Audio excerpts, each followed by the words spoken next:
What's up, everybody? Welcome to the Comedy Pop-Up Podcast.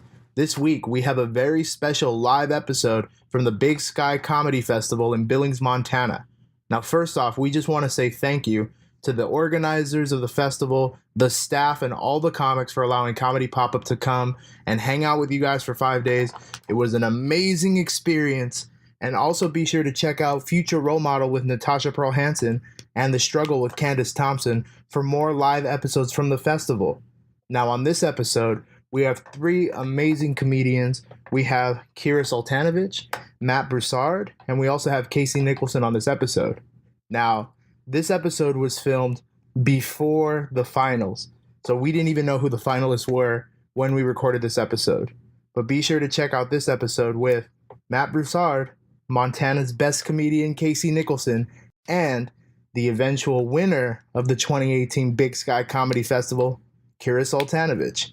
All right, let's start the show. Live from the Big Sky Comedy Festival in Billings, Montana. Oh. This is a very special episode of the Comedy Pop-Up Podcast. We are doing a collaboration with the Kira Soltanovich Show, so please welcome my co-host for the show, Kira Soltanovich. I'm the co-host. Yeah. And we got 2 amazing guests here, comics that are part of the festival. You've seen them all around. First off, from New York, you've seen them on Roast Battle and on Conan. Please welcome Matthew Broussard. It's weird to hear that with no noise after. Yeah, you have to say something. You have to do something. Yeah. We all need to make noises. We'll make some noises. And certifiably, the top comic in Montana. He's here? Oh, my God. Oh, my goodness. He had to win a competition to get into the competition, but he's very funny. Please welcome Kasey Nicholson. Yay. Yay! Kasey is, you are, what tribe did you say you were? Which one do you want me to start out with? Which, It's really, but I'm enrolled. I'm enrolled Grovant. Wait, say it again? Grovant. That's a thing? That's a thing. That's from Lord of the Rings. And that's a French word. Ooh. I was gonna say And I'm not pronouncing it right, but it's a French word. Grovant came in, and we were describing where we were exactly at. Like at that time, we pointed down this Marias River. We did a sign language, like a water falling from our stomach, so a big looping circle around our stomach. So they said Grovant, and it looked like the lights went off in their head. We're like, oh, they get it. Come to find out later on when we speak French and English, we're like, no, how do you even, what? But because we do this. Right. And it's kind of, so what that means, waterfalls is like when the lady has pregnancy and she gives birth, the water falls from mother back to Mother Earth. Oh. Just like the waterfall, it goes from Mother Earth back to Mother Earth. Just that instant time where it leaves. So that was the name of your tribe. That's what they give it. That's the federal recognized name. Okay. Yeah. But our real name is Aani, which means white clay. Aani? Aani, yeah. So that's kind of the name of it, yeah.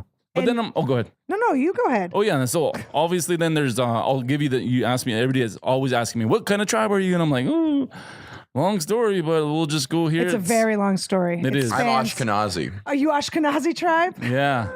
Seriously. We are technically in the same tribe, but I don't recognize you as a Jew. No. If I have to walk around with this face and be a Jew, you don't get to walk around with that face, that Aryan, blue-eyed, like oppressive face, and I have to have like a mustache and eyebrows that touch and the sweatiness and anxiety. It's not fair. I have back hair. Okay, it works. Okay. So do I. I've only done one other collaboration. But what is your theme for the Comedy Pop-Up? We just talk about all things comedy. All things comedy. But we're not on all things comedy. No, you're not. No. Well, we do parenting and childhood stuff. I know you don't have kids. I do not. No. It's nice. And you seem excited about it. I'm thrilled. And I feel like you're kind of pushing it in our face a little bit. But Kasey, you Suckers. do. You do. Yes, I do. Oh. I have 2 kids, a 3-year-old and a 9-year-old. Both have long hair, boys with braids. Oh, boys with braids. Yeah, I got That's a a good hashtag name that. for a band. Yeah. So there it is, and they're awesome. And I met your wife last night. Yes. She's so cute. She's from Canada, and I lucked out with her, so where'd you guys blessed. meet? And it's in Denver, of all places, but she's from Canada. And she was doing a student exchange when she was going to school at Simon Fraser in Vancouver area. And she had an exchange at Northern Arizona. She went up to Denver. I went to Denver. The rest is history. We fell madly in love and ended up having some kids. What are their names? Keeson and Kai. Ooh. Yeah. And then their native name is Bean Hot is one. Wait, say that again? Bean Hot. Oh, okay. I think Yeah. that's a Portland place for coffee. But go Yeah, ahead. it's really good. Bean Yeah. Hot. Ooh, yeah. Which means feathered flag in our language. Feathered flag. Yeah. Okay. Why don't you just call them feathered flag? We try to use our language. Okay. Yeah. Got it. Well, why don't you just call yourself Kira, son of Sultan? Well, I am. You better recognize there's royalty up in this Best Western Plus. Yeah. Okay. And the other one's Das Nietzitz Nehas and Nita Donovan. So they're totally two long names. So one's really descriptive. The other one is just is. You know what I mean? Yeah. So I mean, a lot of history, a lot of language in our culture kind of stuff. And it's really cool though. I mean, at least they know who they are. Yeah. I'd rather have Kai get over here right now versus Das Nietzitz Nehas Nita Donovan. Get over here right now. I ain't saying that. I'm just Kai, get over here. That's too long It's if they're too long. running into traffic. Yeah. So That's why I have a problem sometimes with these like positive parenting classes that I'm taking, which is a real thing, where they're like, hey, there's no yelling at your kid. You just have to like get down their level and just, hey, buddy, hey, friend, how's it going? I'm like, not if they're running in traffic. You gotta just do yell, something. You just grab. There's no grabbing. You're not allowed to grab your kids anymore. Yeah, if they're like losing their mind, you gotta sometimes grab them. I swear, I literally had to grab my poor son's hair. Like he has a braid. I literally had to grab his hair and pull him back Out of traffic? out of traffic. Or For fun. yeah, no, for fun. I was just like, Recreation. get over here. Yeah, no. so you have 2 kids, Matthew, 0. 0 kids. And you want to keep it that way? Oh, eventually, I think I want to have kids. Do you? If my partner also does. Your partner, like a business partner? Do you guys have Yes. like an S My corp, a roommate. C corp? We are incorporated. My co-investor. Yeah. The lady you're with right now, Yes. you guys think you're gonna? I'm more into the idea than she is. I think she's in a maybe. Oh, more in the really? maybe category, and we both think it's going to be a while before we'd want to do that. Well, but you're young. You have time, Yeah. especially for a dude. We just don't. It's in New York. It's just not feasible. Like while we're still living there. So Yeah. Well, but you come to LA a lot. yeah, and I hopefully I'll move back. And where'd you grow one up? day. I grew up in the American South, Corpus Christi, Texas, Atlanta, Georgia, and then Houston, Texas. The American South. It's North Mexico. You mean? North Mexico, Corpus Christi. Yeah. I've called it that. Yeah. Yeah. I Yeah, did I was a gig minority, there. yeah. Yes. Yeah. Oh, so you were a minority in like your high school, In my middle school, yeah. in your middle school, and where'd you go to college? Rice Rice. is in Where's- Houston. Oh, okay. And Houston. what did you? Oh, Rice alumni on his Yeah. phone. And what did you study? Computational and applied mathematics. No. I'm not going to accept that at all. No, I'm going to pretend this is like an improv game where they go, new choice. Try again. But what's a fun? Why would you- phrenology? Yes, phrenology. Phrenology, yeah. Kinesiology, I would accept. Kinesiology. What were you going to do with math? I worked in finance for a while. Most of my friends in that department worked in oil or finance. Yeah. Yeah. And did you start comedy in Houston? I started comedy in Houston. Yeah, a Okay. year out of college. Okay. I was working finance. I saw a flyer for an open mic, and I'd always wanted to try and started doing Really? it. Yeah. And people told you were funny, you should do it. No, no one No told me one. I should do it. They no actually one. said stay away. Yeah, we were like, what? And the first set went okay, and then bombed for a long, long time after that. But yeah, What does it say about people whose first sets don't go okay and they still bomb for a long, long time? Like that was me. if I bombed the first time, I would have been done. That was it. And I bombed. wouldn't be a comedian. I bombed so hard. Really? So hard. It was awful, but it wasn't a great environment. It was a coffee shop. All the comics had already left. I went on like second to last. Like it was awful, but I bombed terribly. And I went with a boyfriend I was dating at the time, and he actually did well. No desire to be a comic, but he actually did okay. No. Yeah. And he was like, oh, that's not bad. That was easy. I was like, you son of a bitch. Yeah. And it was awful. I had I had an experience where I was there for a couple months and I was starting to like come around. I remember one night I had a really bad set. No one was like being nice to me. There were a lot of people were being very friendly with me, the cool kids, the funny ones. And after that set, I bombed, and some guy walks up and goes, "Hey, I just want to let you know you're funny." I was like, "Why are you telling me that right now? I just bombed." Why? And they're like, "We didn't think you were going to stick around. We just saw you go on stage and we thought we wanted these yuppie like bucket list dudes who was going to do it 2 times with all his friends and never Right. come back." Right. And they just needed to see that I was it was like Project Mayhem and Fight Club. They just wanted to see that I was actually dedicated to it before they would be nice to me. And that person was JP Buck. We just came from another panel. How are you guys doing with these panels? Are we paneled out here at Big Sky I've Comedy actually Festival? built a whole dresser out of all the panels. All the I've panels done. that we've done. Yeah. Nice. What do you feel? I feel we don't. So as a Montana comedian, native comedian from Montana, you don't get this. So all the stuff Yeah. that you guys are spitting out and sharing, I'm just like trying to like record all this information in my head, not get over like stimulated, but just like, holy cow, these guys are out there, they're doing their thing, and you got this simple Montana comedian from the reservation, never been exposed to any of this stuff besides one performance at the Laugh Factory in Hollywood once for a native you competition. did? Yeah, it wasn't Oh. it, and that was a cool experience. But just seeing what everybody goes through and what they do, and just like bang, bang, bang, and hearing how many how many you guys go up on a night. Yeah. You know, from one comedy club to another comedy, practicing your set 3 minutes, 5 minutes, whatever it may be. And we're lucky to even get 3, 4 a month. Wow. So yeah. You're hilarious. People listening to this, he's being sincere. I'm watching his face. That's real humility. He thinks we're the interesting ones. Yeah, Right. seriously. No, I think know. it is. Yeah, I do really do. There's a billion of us I in know. New York, just like There's so roaches. many. And Yeah. then he has this, he speaks another language, can, speak to the history of his people. Yeah. Lives in a region of the country that no one knows about and everyone's curious about. Totally. Like, I mean, I how just many mics you hit a week? I just did a gig with Larry Omaha. Oh, nice. He's a good guy. Yeah. Yeah, and I was like, Larry, what's going on? You guys. I'm not trying to be like one of those people that's like, you guys should put on a tour. Why aren't you doing anything? Yeah. But like they were so close to doing a tour, but I just feel like now is the time. Yeah, no. And there's several like groups, like Yeah. comedy groups. Like it's weird because like one part of the region will have their little comedy group, like 3 or 4 native comedians, and the Yeah. southern will have their little 3 or 4 comedians, and they do like group sets and go all over the country. One's doing 30, or they might go 15, 30, 45, or whatever it may be. Yeah. They're out there. It just, I don't know if we took the best maybe out of each group and then Right. did a tour like Right. that. Maybe, I mean, I'd see that really blowing up. What would it be called? The blanks of comedy. Right. What would the blank The be? Chiefs. Come Yeah. Oh, is that offensive? Yeah. I don't know. I don't want to be the one who says it. They do that. The They Chiefs do of that. Comedy. I've already seen it. Oh, really? Yeah, I they've think already it was done it. J.R. Redwater, I think, does that. Yeah. Didn't he pass? No. No. Oh gosh.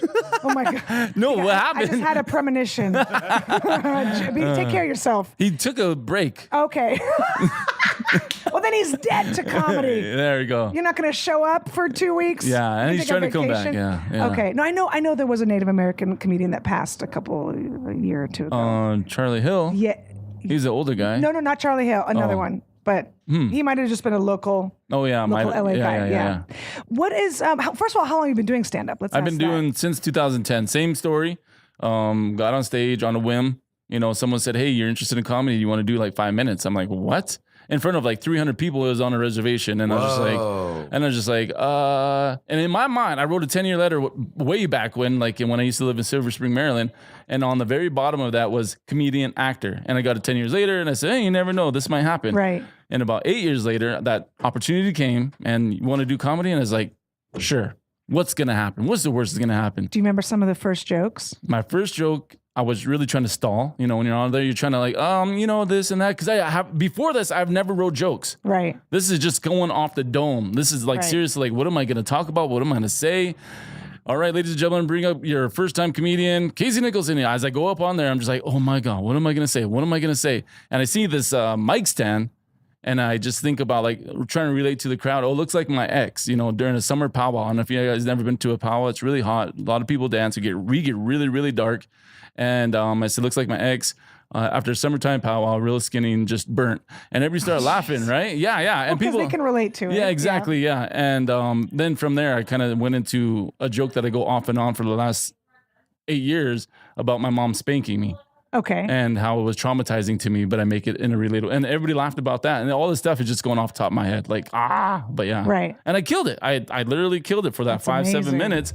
But again, my next show, I just, Of course. Did you try to redo that material? Did you try to do all new material? I tried to do all new. Me too. Yeah. But I didn't know at that time what I was doing. You know what I mean? No one told me how to write. No one That's told me how to crazy. context, nothing. It was just blah, blah, blah, blah.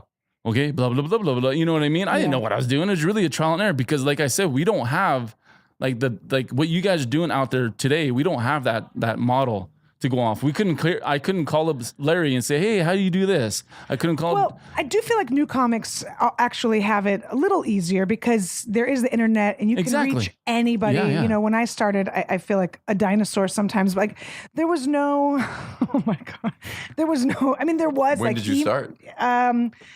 Technically, my first open mic was in '98. Okay.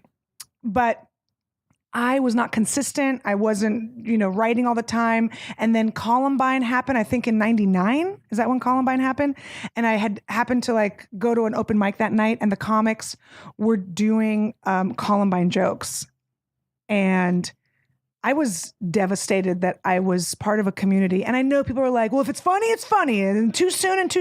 But at that point, Columbine. But it wasn't. These weren't good Columbine jokes. These were open micers. And also, the Columbine was the first of its kind, really. I remember. I mean, obviously, we've had violence, we've had terrible things and kids, and there's been terrible shit. But it was really the first of its kind. And I just didn't want to be associated with a group of people that thought it was okay or funny. I didn't have kids at the time. I didn't, I kind of pulled away until 2000. And then something clicked in 2000 and I was at every open mic every night of the week. In LA, it's not as easy as New York, but if I could do 2 or 3, I did them. I was broke, so I couldn't afford open mics. What were you doing in LA? At that time I had just moved in '98. So waitressing, I was a personal assistant. I was lowest. Did you want to be in entertainment or you just wanted to live in LA?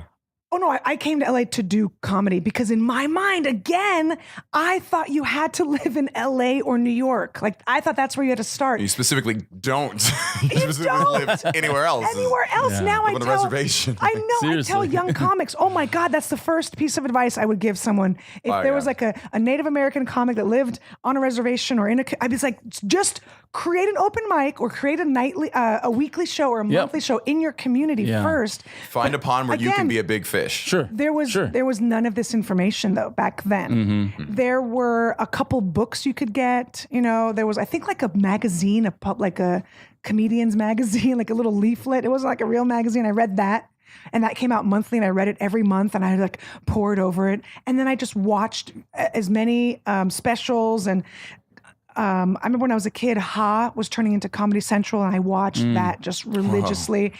And that's all you could really do. I did everything I could do. I watched A&E at the Improv. I watched, my college library had a VHS area, a section with comedy. Oh, nice. And so I would just check out. Yeah, I would just check it out and come home and put it in my VCR in my apartment. But I thought you had to live in LA, and I could have started in San Francisco where I grew up. I could have started in San Diego where I saw Bobby Lee at the La Jolla Comedy Store when I was just a kid at San Diego State. And I remember watching him going, fuck, if this guy can do it, I can do it. and now Bobby Lee's, of course. Do you have a butthole you can show people? I Congratulations. do. I have two. Because, Jews, that's what... Oh, I shouldn't have told Pete. I know. It's our secret. I have 1.5. 1.5 because you're half a Jew. But, I just didn't know. But 2010, you had a 1-year-old, right? Yes. So what is your wife? All of a sudden you're like, I'm going to go tell jokes. You're going to go buy diapers. What are you talking about? What did she say? So yeah, that's kind of. As you're like, I have a dream. I'm going to go pursue this dream now. So yeah, I started doing this, and then it's like, okay, cool, and I started doing. I still had an 8 to 5 job. I still working. I still had to pay the bills. I have a master's in mental health and rehab, so I was counseling. I was doing all this other stuff, and then I was always doing side gigs of motivational talking, wellness talking, and stuff like that as well. And then one day, I got wicked panic attack, anxiety attack, something was going on. I had a lot of stuff going on in my head, and I went home and I told him, it was about 2013-ish. I went home and my wife's going to law school in Missoula at this time. And I was like, hey, I'm done. She's like, done with what? And she's like, I'm done. Or I'm done. She's like, we're done? She really thought I was saying that, we're breaking up. I'm like, no, I'm done working. She's like, what are we going to do about money? I'm like, I don't know. I'll figure something out. I'm smart. I'm educated. I'll figure something out. And she's like, the best thing that she said to me was, I know you're unhappy, and I know you've been unhappy for the last couple of years. And then she said, I'll support you. Yeah. Figure it out, she said. And sure enough, I went out there. I started emailing people about trying to speaking gigs, conferences, wherever schools. So I get 200 here, 500 here, 1,000 here, whatever it may be. Yeah. And it started, that reputation started building. I was getting a little bit of comedy gigs here and there. But what happened was, as I got better at talking and presenting, I started pitching comedy. I said, I do this and this, but I also do this. Yeah. And if you hire a comedy night, I'll cut you a deal on the speaking fee. And that's kind of how I started getting a lot more reps. That's kind of how it is. Yeah. That's amazing. Yeah. Yeah. Yeah. Sometimes you kind of have to reach that breaking point, where you're like, do I really want this? Because it really takes so much of not only just time, right? Because time is limited, right? We only have so many hours in the day, but really like psychological time, and just your spirit and energy. And if you want to do it full time or even part time, it can really wear you down if you feel like I'm just spinning my wheels or whatever. And so that's amazing that she supported you. Yeah, yeah. My husband, luckily, I was already on the road. I was already on the road 30 weeks out of the year when I met him. So I was like, dude, whatever. This is what it is. Take it or leave it. Like it's so much easier when they kind of already know, like I'm walking into a situation that's already moving. It's, both are plus and minuses. What about you? How long have you been doing this? 7. 7? 7 years, yeah. That's not a long time. Is it? Good. I'm aging horribly, so.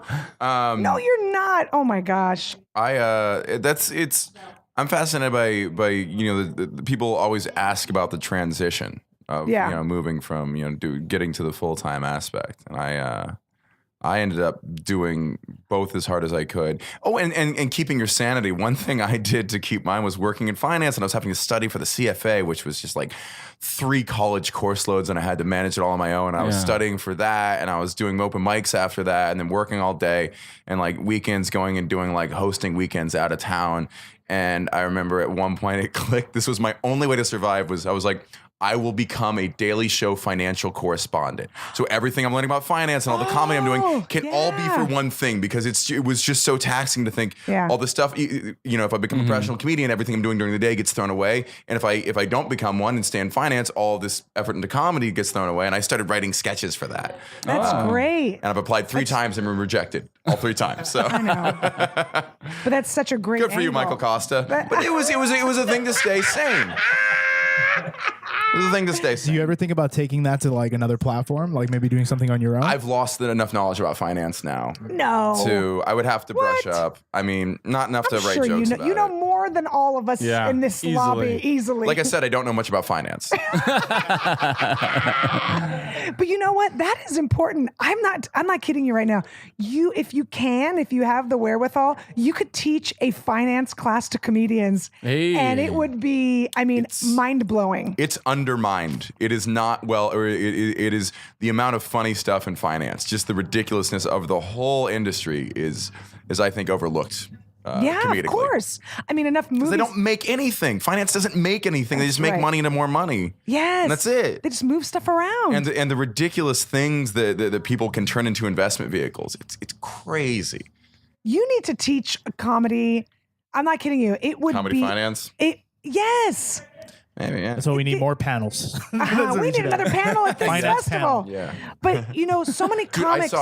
Sorry. No, go ahead. Speaking of panels, at Montreal, I walked into a midday panel that was Jackie Kasey interviewing Maria Bamford about her finances. Yes. Maria, dude, it was so good. If you get a chance to listen to it. She talked about how much money she makes a month, how much she spends a month, how much her mortgage is. She did not be like, well, I made a good amount. She was like, I made $300,000 last year. Right. And I spent this. And it was just so refreshing to hear. And she talks about how much she pays her comics. Yep. She talks about her door deals. She is completely transparent. I love that. And it not only does it help all comics, it helps female comics. Because I cannot tell you how paranoid I would say. But let's focus on the all comics part. Right. That's all comics. All comics from Houston. She tells you, like, look, as a female comic, sometimes they'll give a male comic a different door deal. And the more transparent she is, the more ammunition we have. So I belong to this, awesome. I didn't to think this about that. female comedy thread. And if someone calls me to do a gig, the Tickle House, right? I will be on this thread and I'll say, hey, they offered me this headline the Thursday through Sunday, 5 shows, whatever it is. They offered me this money with travel. What do you guys say? I have to see that thread. You will not.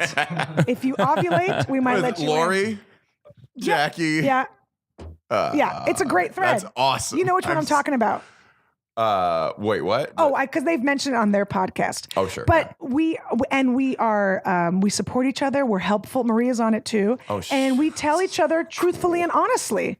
And sometimes it's like, wow, that person made that. Okay, I feel a little stronger. Like maybe I can ask for that at least, because a lot of the times as a female comic, and I don't know, maybe even, other comics that are maybe people of color, I don't know, we feel like, I don't want to rock the boat. I should just be grateful I have this weekend. You know what I mean? Like, Sure. you're going to headline me, which is not the case. You are providing them with, like, a comedy club is nothing without the comic. And yet we feel like we are nothing without the comedy club. That's interesting because I feel entitled to everything. Well, that's because look at your jawline. Look at that financial jawline. You do have This is Wall Street. Yeah, you do have the jawline of a Wall Street guy. That's cool. I didn't even think about it from that perspective because that happens in film where there's these actors and actresses saying we demand equal pay. That's and right. As a comic, it's just even working in finance when money comes up, it's such an uncomfortable thing. That's what it's most of why I pay my agents is like so you can ask for the you can ask for more money because that is a painful experience for me. It is. What do you want for the weekend? Like, don't ask me how much I want to get paid for anything. That makes me feel so. But why? Why do we have that? Why? Is it because we we're quantifying our self-worth. There you go. We're putting a mathematical analysis on our value as a human. But guess what? If you book me for a gig for $100 and you book me for a gig for 10,000 and I've made that and everything in between, I'm giving you the same jokes. Yeah. I'm giving you the same product. It's like a car that's worth $100 or 10,000 or whatever you want the number to be. And imagine if a Lamborghini, someone was like, yeah, sure, you can have this Lamborghini for $100. Yeah. I mean, most people pay $300,000, but sure.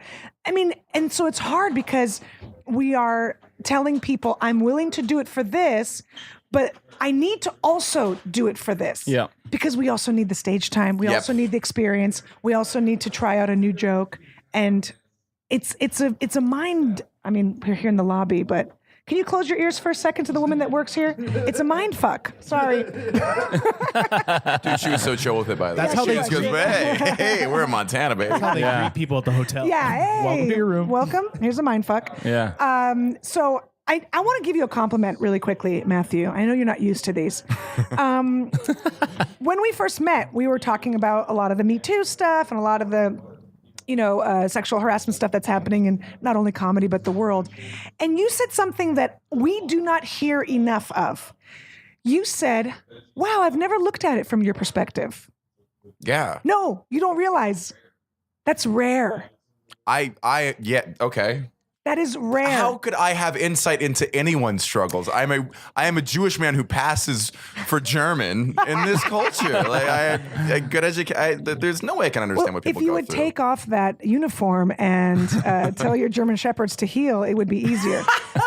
That's a new one. But you said, like, yeah, you know what? I see where you're coming from. And the other female comic and we were like, God, that's all it took is for someone just I'm still very ignorant. Let's not be. But you acknowledge in the moment what we were saying. Mm-hmm. I've had those Me Too hashtag, whatever conversations with a lot of male comics, and they've all found a way somehow to still defend men and the male comics that have pulled their cocks out.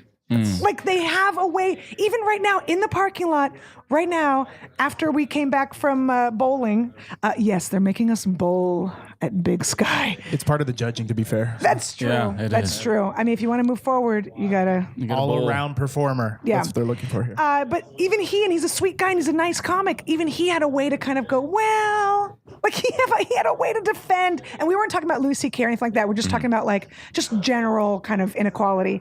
And it's almost like a knee-jerk reaction for a guy to like, like we're kicking you in the nuts and all guys just automatically kind of flinch a little bit and cover their, their crotch. It's almost like that. Like Which you'll never understand. I would. I've been kicked in the vulva.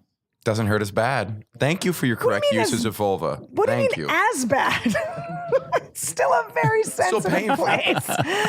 Balls are literally, you have to understand, balls are literally evolution's way of saying, hey, if you lose these, that's it.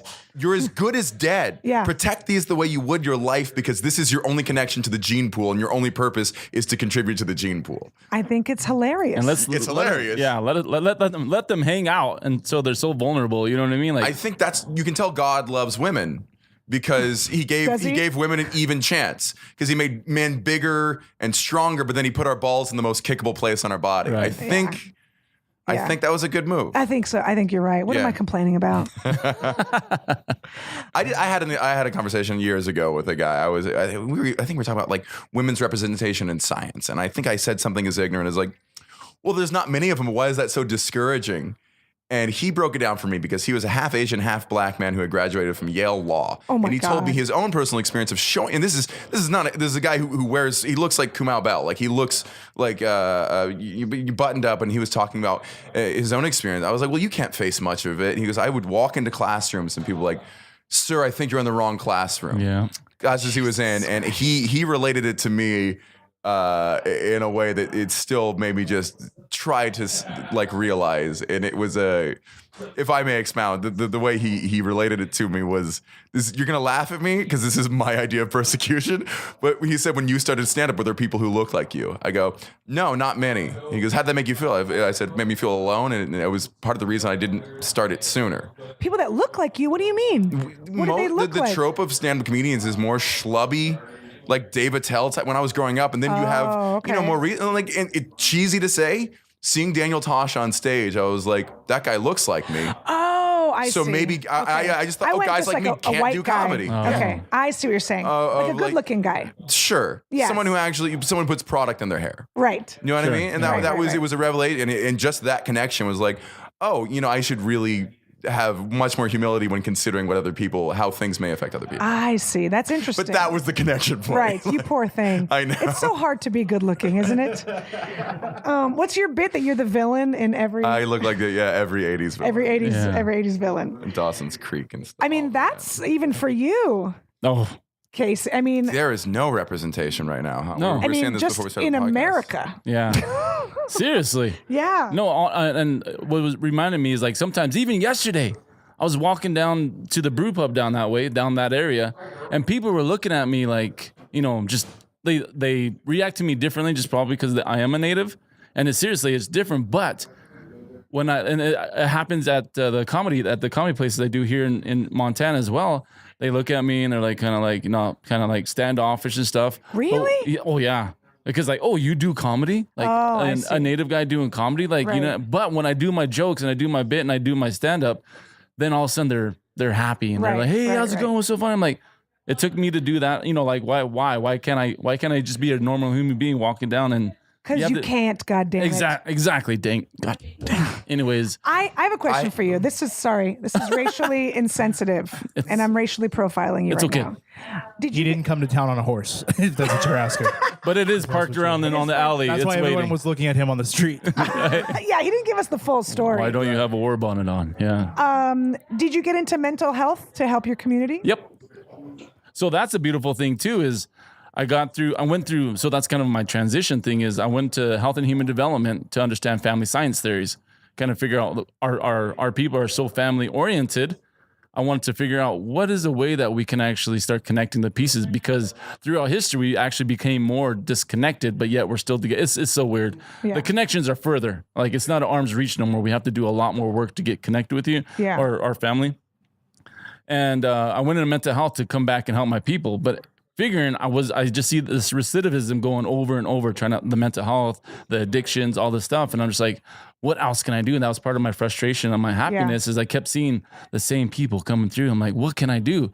And I figured I'm going to go on the road or I'm going to go speak. I'm going to make people laugh, make them forget for at least 5 minutes or an hour, however long my set is, that they can forget about their issues and just focus on this guy telling jokes. And it's the healing thing that it's not just me. So this is how I take it as a Native comedian. My personal view, it's just not me going up there trying to win a competition. It's just not me going up there trying to make some money or understand. It's me trying to create a sense of healing for the people that are not well. Yeah. You know what I mean? So it's like for me when I'm on stage, it's like, yeah, okay, maybe I may or may not win. But what happened is this lady that's having a hard time in life, the Me Too, maybe she got, sexually abused or whatever it may be. She can at least for one moment in her life or one moment in her day laugh and forget about everything. And that in itself is healing. So that's how I approach all my comedy shows. Like there's somebody in this audience that's hurting. Right. Is your wife Native American? Yes. Okay. And was that important to you? Yes. I just want to say one thing here. Yeah. I can tell I'm the evil white guy because as you're saying all this stuff, I'm just thinking Native American comedian. Underutilized market right there. That's a good gimmick. You could book a lot of NACAs with that. Yeah. You totally could. Well, because a lot of people in different cultures, right? They get pressure from parents, like you got to, marry one of our own. But I really feel like in the Native American world, I would kind of, just as an outsider, as like a, Soviet Jew, I'd be like, no, I really feel like you should. Like, I want to see your community thrive. And and I hate to say that because love is love is love is love, right? But no, you guys really should build that, And what a great, your wife is a lawyer and you work in comedy and have a master's. And and that's what it should be. That's what you should be showing other people in your community and your kids. Yeah, exactly. And I think that's our goal. It wasn't really our mission as we started. Right. That's just kind of how it felt because we had the same goals and ambitions in life to kind of go with it. You know what I mean? And they just kind of melded into this nice, awesome soup. I guess you'd say that. It's healthy, it's rich, it's great. Yeah. I always say we need a black lesbian president next. But wait a second. We need like a Native American vice president to go with that, right? Just blow everybody's minds. Yeah, that would be like, oh shit! Don't let no Native be president because obviously, no, I'm not just saying this is what a lot of other people think. I've even heard. Are we all gone? Yeah, that's what they say. We would be the first ones to ship on. It's like it's not about that. It seriously is not about that. It's about like coming together as a community. That's I think our ideals and our structure of family stuff. That's what I think. We would do if we were ever president or in those higher powers. We have more now. We have more politicians. Yeah. You're talking about family dynamics. What do you think are the difference in family dynamics between Native American families and what you see in other cultures and other American cultures? I just see more unity, I guess, more or less. More like extended family living together. Family units. Yeah, exactly. Yeah. So it's not just like my house. Like some houses are gonna have like 15 people in a house. You know what I mean? Almost like.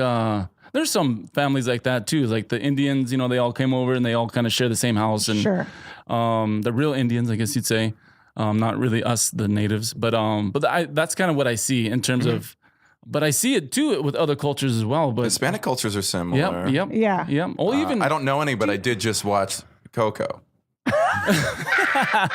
That is our Black Panther for sure. Oh my God. No, the Panther is more like a rainbow dragon kind of thing. That's true. Yeah. Oh my God. What flavor Latino are you? I'm Mexican. 100%. Just straight up. Just straight up. Órale, ¿qué pasó? Well, what's crazy is my dad's like Moroccan Mexican, so he's like dark. See? And then my mom's like twist. French Mexican, so she's like light, so she looks white. Or like that family's all blonde hair, green eyes. Yeah. My dad's family's all dark skin. My grandma looked like Aretha Franklin, like when she was young. Oh, crazy. And then I came out normal Mexican.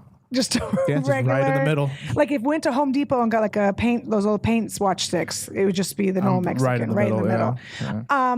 My sister-in-law married and both his parents are Mexican. He's, I think, born in the States though. Maybe he was born in Mexico, so he's Mexican. But I found out a few years ago that his great grandfather was from this group of Japanese men, maybe women too, but I think mostly men that decided to go to Mexico City to work.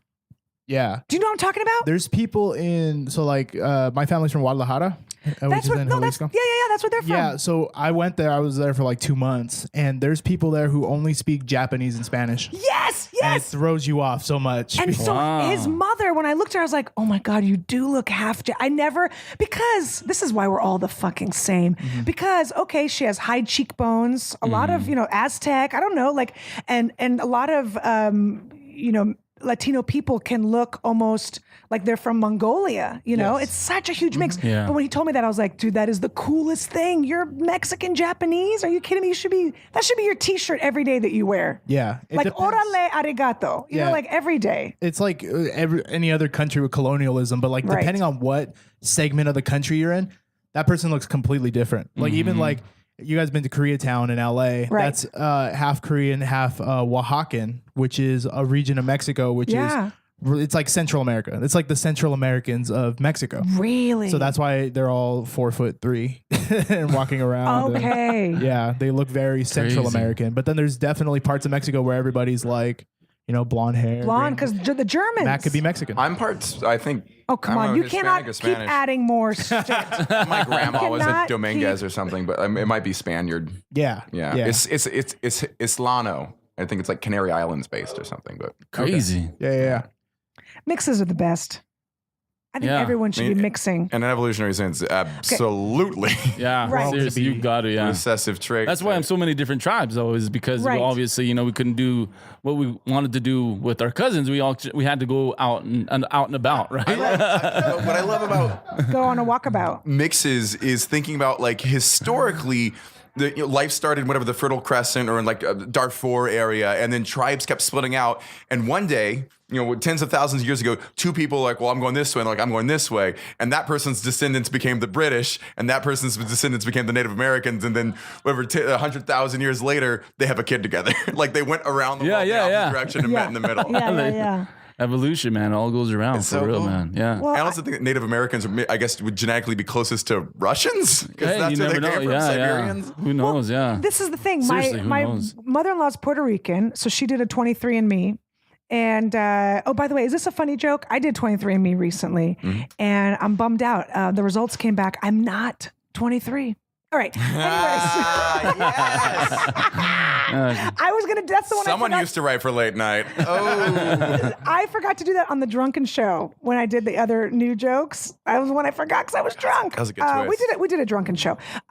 So she is Puerto Rican, right? Obviously but she's also Tejano. Sorry, is there like a Forever 21 reference you could tag it with? Yeah, I was Okay, sorry. wondering. That's Yeah. it. Keep going. And she's native. Like, but what are the Puerto Rican natives like? Because they were like Yeah, I don't long know. time ago. Yeah. They were the ones that fucking Columbus was like, I made it. I did it. By the way, the biggest fuck up in the fucking world. But so what are they? Are they considered Latinos? I think they are. Puerto Ricans, yeah. Yeah, yeah. But they're native. But they're also Native American. Like she's from a tribe. Yeah. I don't know. It's weird, right? Chicano, Latino, The island, or both. Caribbean. I don't know. Yeah. What are they? I don't know, because then you get into like, let's say you go to the Dominican Republic, Right. And they're just full, like they just look full black, but then they're also like, There's a lot of blondes in the DR, like Germanic looking people. there is the full color spectrum. Right, there is. Race won't really exist in like 100 years. No, we're all No. going to be like a beige. Yeah, that'd be nice. Nice. Dude, Yeah. it's living in Brooklyn. Like my favorite thing about Brooklyn is going to the park on a Saturday, and people are pushing around like kids in strollers, like it's like a dog show of like, look at this interesting mix. Like it's beautiful. I'm sure it's super racist. my Maybe you see God, like but a that's black so kid with funny. like curly blonde Yeah. hair, Right, or an right, Asian right. kid with blue eyes. Yeah. It's like, oh, this is the future. That's a bit. Yeah. I have like the opposite bit right now about how white people are really uptight about race. Yeah. But you can tell they still want to generalize because then they get way too excited about dog breeds. And it's a Right. bit, Right. it's a bit that kind of goes the opposite direction where you don't do that to children, but you do that to dogs. But Yeah. can you do like an act out of like, when the what's the dog kennel place called, the show that's Westminster. Yeah. When he goes, okay, and 1, 2, and you like pick out the kids that way in that order. You know what I mean? Oh, Like, yeah.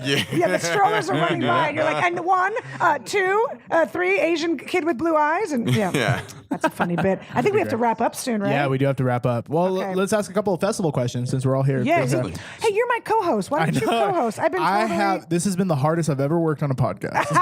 And I'm so happy that you're here, Kira. Well, they were talking about kids. I was like, you want to just have a conversation about anything else? Exactly. Just have 2 conversations going on. Yeah. Yeah. All right. So what has been your guys' favorite thing that you've experienced so far at this festival? I know the answer to that. If you want.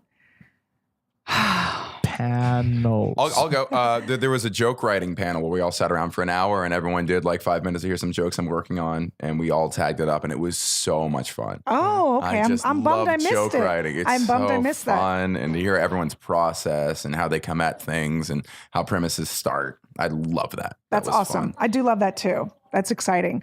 Making something out of nothing is exciting. I don't know. I think the meeting people part a lot. I think sometimes when I didn't know this was a competition when I applied for it.